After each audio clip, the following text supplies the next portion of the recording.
BJP सांसद योगेंद्र चंदौलिया ने all India personal law board के विरोध प्रदर्शन पर विवादित बयान दिया।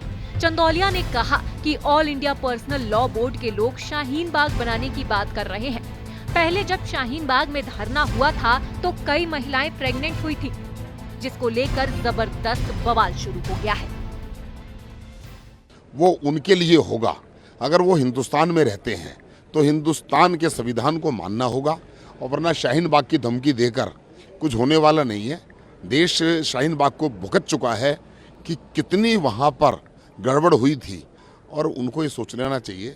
मुझे कहते हुए भी शर्म आती है, उस शाहीन बाग के धरने के अंदर कई महिलाएं प्रेग्नेंट हो गई थी। जिस तरह हमारे किसान भाइयों ने छेड़ा था उसी तरह छेड़ेंगे, और हम उसके रास्ते क्या होंगे उस पर हम बैठ के सोचेंगे। लेकिन देशव्यापी अभियान का मतलब शाहीन बाग को लेकर आपसे अभी आपने सफाई भी दी थी कि उससे मुराद आपकी ये है, तो क्या कहना आप चाहते हैं? देखिए, शाहीन बाग का बात मैंने नहीं कही थी। कल के प्रेस कॉन्फ्रेंस में एक रिपोर्टर ने मुझसे ही पूछा, तो क्या आप शाहीन बाग बनाएंगे? तो मैंने कहा भाई, शाहीन बाग भी एक प्रोटेस्ट का तरीका था, उसमें क्या कबाहत थी? हमें तो नज़र नहीं आया कोई बात। लेकिन हम तो ये कह रहे हैं हम देशव्यापी अभियान छेड़ेंगे। सर, शाहीन बाग के बाद हमने देखा कि नॉर्थ ईस्ट में दंगे हुए, देश भर में अलग अलग हिंसा हुई थी, तो शाहीन बाग जब नाम आता है तो सीए का वो दौर याद आता है। इस वजह से बार बार ये सवाल पूछा जा रहा है कि अगर आप ये कह रहे हैं कि शाहीन बाग में क्या दिक्कत थी, तो क्या वक्फ संशोधन बिल को लेकर इसी तरह की तस्वीरें कहीं दोबारा तो नहीं दिखाई देंगी?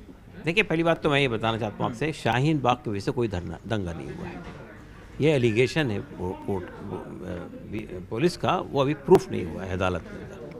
तो एलिगेशन है। एलिगेशन को आप ये सबूत पेश करेंगे तो बात गलत है। उसी दौरान दंगे हुए थे, तो सर, नॉर्थ हुए होंगे, उसमें उससे कोई मसला होता है। लेकिन देखिए, मसला ये है कि हमने तो ये बात कही कि हम देशव्यापी अभियान छेड़ेंगे, हम उस पर कायम हैं।